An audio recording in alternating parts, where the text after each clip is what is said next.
Para pemirsa yang dirahmati Allah, apa yang dimaksud dengan iddah itu? Iddah secara bahasa dia berasal dari bahasa Arab yang pada asalnya bermula dari atau terambil dari kata al-adad. Al-adad itu artinya bilangan. Mengapa disebut bilangan? Karena iddah itu selalu terkait dengan urusan kapan dan berapa lama. Kapan harus menunggu dan berapa lama waktu menunggu setelah seorang perempuan bercerai dengan suaminya. Maka dia harus membilang atau menghitung waktu saja. Nah, kata iddah itu ada hubungannya dengan masa membilang waktu atau menunggu waktu hingga betul-betul lepas dia dari sang suami setelah perceraian. Nah, yang dimaksudkan oleh hukum syara, mitra sekalian yang dirahmati oleh Allah, iddah itu bukan semata-mata menunggu waktu atau membilang hari. Tetapi yang dimaksudkan oleh hukum syara dengan iddah itu ialah masa tunggu yang dilakukan oleh seorang wanita yang diceraikan oleh suaminya agar dapat diketahui kebersihan rahimnya dari pembuahan kandungan yang terjadi. Nah, ini adalah ta'rif syar'i berkenaan dengan iddah itu. Dia merupakan waktu atau muddah tatarabbasu fiha al-mar'ah lima'rifati bara'ati rahmiha minal hamli. Itu adalah ta'rif yang umum di dalam hukum Islam. Dan di dalam Fathul Mu'in juz 2 yang kitab itu ditulis oleh seorang ulama kenamaan di dalam hukum Islam, Syekh Zainuddin bin Abdul Aziz Al-Banani, lebih menyukai ta'rif ini, bahwa yang disebut dengan iddah itu adalah muddatun tatarabbasu fiha al-mar'atu lima'rifati bara'ati rahmiha minal hamli. Masa tunggu bagi seorang perempuan yang diceraikan oleh suaminya untuk mengetahui kebersihan rahimnya dari pembuahan kandungan. Nah, mitra sekalian yang dirahmati Allah, itu adalah pengertian iddah. Jadi masa tunggu yang sekali lagi dilakukan oleh seorang istri untuk mengetahui persis bahwa rahimnya itu sudah bersih, sudah bebas dari pembuahan, dari benih yang ditanamkan oleh mantan suaminya. Jadi harus betul-betul aman dan steril atau safe. Nah, itu posisinya dari apa yang disebut dengan iddah. Nah, mitra sekalian, dengan begitu hukum syara berkenaan dengan fiqhul munakah, khususnya berkenaan dengan iddah ini, memiliki dua tujuan penting. Kenapa iddah itu disyariatkan? Sehingga perempuan yang diceraikan oleh suaminya memiliki masa tunggu, memiliki iddah. Itu ada tujuannya. Apa tujuannya? Secara hukmi, secara hukum syara, sekurang-kurangnya ada dua fungsi yang bisa diketengahkan dan menjadi bahan perenungan kita, perenungan hukum. Yang pertama, ketahuilah mitra sekalian bahwa tujuannya adalah adanya unsur bela sungkawa karena ditinggal atau dicerai oleh suami. Kemudian yang kedua, adanya unsur menjaga keturunan. Ada tujuan untuk menjaga keturunan atau saunan lin nasabi, menjaga agar jangan sampai terjadi ikhtilaf atau bercampur aduk keturunan dari benih seorang laki-laki dengan laki-laki yang lain di dalam rahim si perempuan itu. Sebab boleh jadi kalau nanti perempuannya hendak menikah lagi dengan jodohnya yang lain, dengan pasangannya yang lain, sementara iddahnya belum selesai, benih yang ditanam oleh suami yang pertama itu belum dijamin bersihnya. Maka secara hukum syara harus dipastikan kandungan atau rahim si istri itu bersih, steril dan aman, sehingga tidak mengundang ikhtilaf atau bercampur aduk benih dua lelaki di dalam satu rahim. Dan ini akan mengacaukan garis nasab serta masa depan anak manusia. Jadi begitu hebatnya ini. Nah, mitra sekalian yang dirahmati oleh Allah, jadi itu ada alasan tafajju, ya, alasan bela sungkawa, dan alasan saunan lin nasab, menjaga keturunan agar keturunan tetap ada di garis yang lurus dan dijamin kebaikannya serta kebermaslahatannya. Nah, mitra sekalian yang dirahmati oleh Allah, pertanyaannya yang ketiga, siapa yang wajib iddah itu? Kita ketahui bahwa secara hukum syara iddah itu wajib. Siapa yang wajib iddah itu? Yang wajib iddah atau menunggu itu, menunggu sampai dengan masa dan waktunya selesai sehingga dia betul-betul bisa lepas, adalah perempuan. Karena yang punya rahim itu perempuan.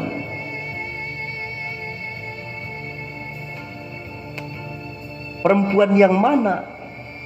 Perempuan yang dicerai oleh suaminya, perempuan yang ditalak, atau bukan karena tolak belaka, tetapi juga boleh karena adanya pasah. Pernikahan pasah itu adalah pernikahan yang dibatalkan karena ada hal-hal yang harus membatalkan perkawinan. Nah, mitra sekalian yang dirahmati oleh Allah, baik perceraian yang karena tolak maupun perceraian yang karena fasah atau bahkan karena ditinggal mati, maka perempuan itu wajib beriddah, wajib menunggu masa yang ditentukan. Nah, mitra sekalian yang dirahmati oleh Allah, ketahuilah bahwa iddah itu ada bermacam-macam. Sekurang-kurangnya kita ketahui bahwa secara konsepsional di dalam hukum Islam, iddah itu diketahui ada dua macam. Yang pertama iddah cerai, dan yang kedua iddah mati. Yang pertama iddah cerai itu masa tunggunya 3 kali quru, 3 kali suci, salasata quru. Apa yang dimaksud dengan quru itu? Quru itu masa suci. Di dalam hukum syara dirumuskan bahwa yang dimaksud dengan quru adalah masa suci di antara 2 masa haid, atau antara haid dan nifas. Itu yang dimaksud dengan quru, yang dimaksud dengan suci di sini. Orang yang dicerai, perempuan yang dicerai, dia memiliki masa iddah, dan iddahnya adalah iddah quru, yaitu iddah 3 kali kuru, 3 kali masa suci. Masa suci di antara 2 masa haid. 2 masa haid, mitra sekalian yang dirahmati oleh Allah. Karena satu kuru itu adalah satu masa atau satu periode antara masa haid dengan haid yang lain. Itu yang disebut dengan kuru, yang kira-kira jika di matematikakan, salah satu kuru itu sekurang-kurangnya menurut fuqaha ahli hukum Islam sekira 32 hari. Nah, ini iddah yang pertama, yaitu iddah cerai dengan rumus 3 kali suci sekira 32 hari. Dan ini merujuk kepada isyarah Qur'aniyah berkenaan dengan penetapan hukumnya, yaitu yang diisyaratkan dan ditetapkan oleh Al-Quran surah Al-Baqarah ayat 228, wal mutallaqatu yatarabbasna bi anfusihinna thalathata quru. Dan perempuan-perempuan yang cerai itu, yang ditalak itu, mereka harus menunggu sampai dengan batas waktu yang ditentukan sebagai iddahnya, yakni 3 kali sucian. Nah, bagaimana kalau perempuan yang sudah tidak haid, yang sudah menopause? Nah, mitra sekalian, bagi perempuan yang sudah tidak menopause dan kebetulan bercerai dari suaminya, dia juga masih punya iddah. Iddahnya berapa lama? Iddahnya itu iddah syuhur namanya. 3 bulan. 3 bulan hilaliyah, 3 bulan penanggalan. 3 bulan itu ya sekitar 90 hari lah.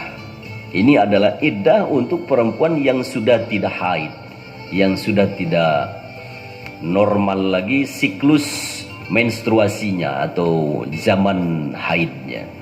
Maka berlaku bagi dia iddahnya iddah syuhur sebanyak 3 bulan. Nah, ini yang pertama, mitra sekalian. Yang kedua dari macam iddah itu adalah iddah mati. Artinya perempuan yang cerai karena kematian.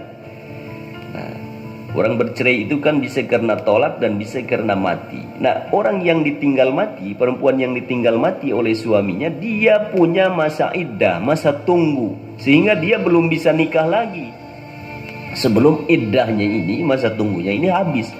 Berapa lamakah masa iddah bagi perempuan yang ditinggal mati, janda ditinggal mati ini? Nah, mitra sekalian yang dirahmati oleh Allah, hukum syara menetapkan bahwa iddah perempuan yang ditinggal mati, janda mati itu, di dalam Al-Quranul Karim disebutkan, walladzina yatawaffawna bis-sabti wa yaduruna azwaja yatarabbasna bi anfusihinna arba'ata ashhuri wa ashra. Perempuan yang ditinggal mati oleh suaminya, maka dia memiliki iddah atau masa tunggu untuk jangka waktu sebanyak arba'ata ashhuri wa ashra, 4 bulan 10 hari. Nah, ini adalah masa iddah karena ditinggal oleh suaminya, ditinggal mati, meninggal dunia suaminya. Nah, mitra sekalian, di samping iddah ada juga di dalam hukum syara yang disebut dengan masa berkabung. Masa berkabung itu kira-kira sama maknanya dengan bela sungkawa, rasa bela sungkawa, rasa duka cita yang mendalam. Rasa berkabung ini atau duka cita yang mendalam karena ditinggal oleh istri, ditinggal oleh suami, dan bahkan juga bisa ditinggal oleh istri, itu disebut sebagai ihdad. Ihdad itu adalah masa berkabung karena ditinggalkan oleh pasangannya, baik ditinggal oleh istri maupun ditinggal oleh suami. Kalau laki-laki ditinggal oleh istrinya, dia punya masa ihdad atau berkabungnya sekira 1 pekan. Jadi secara etika ya dia harus menunggu waktu itu, karena dia juga harus menunjukkan rasa bela sungkawa dan tentu prihatin yang mendalam. Nah, di dalam hukum syara diatur itu sekurang-kurangnya 7 hari. Nah, mitra sekalian, bagi perempuan yang ditinggalkan oleh suaminya di samping iddah itu, ketahuilah ada satu hukum lainnya tambahan yang disebut dengan ihdad. Ihdad atau bela sungkawa, keprihatinan yang mendalam itu diatur di dalam hukum syara, dan pengaturannya ihdad itu sekira 3 hari. Bagaimana ketentuan atau aturan tentang ihdad bagi para istri yang ditinggal oleh suaminya? Nah, di dalam hukum syara dan di beberapa referensi yang bisa dibaca berkenaan dengan ketentuan ihdad ini, pertama, pada masa ihdad selama 3 hari perempuan itu disarankan untuk meninggalkan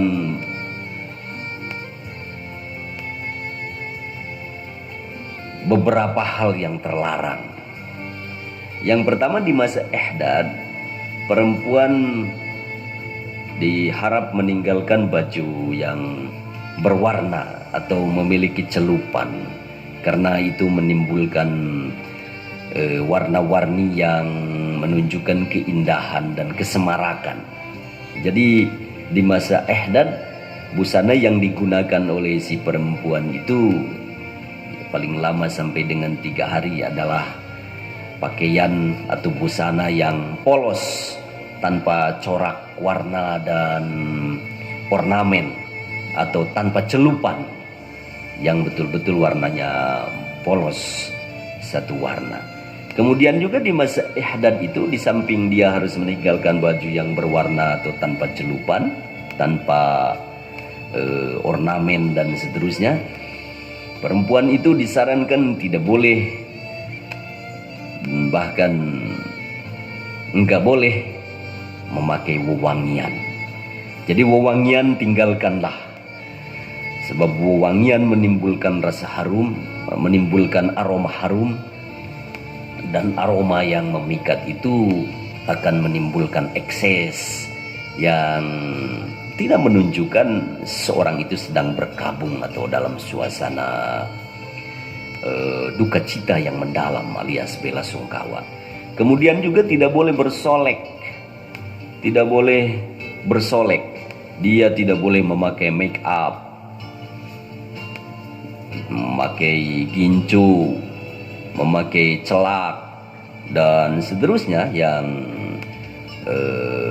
itu bernuansa atau membahasakan dia sedang berduka cita, karena bersolek berlawanan dengan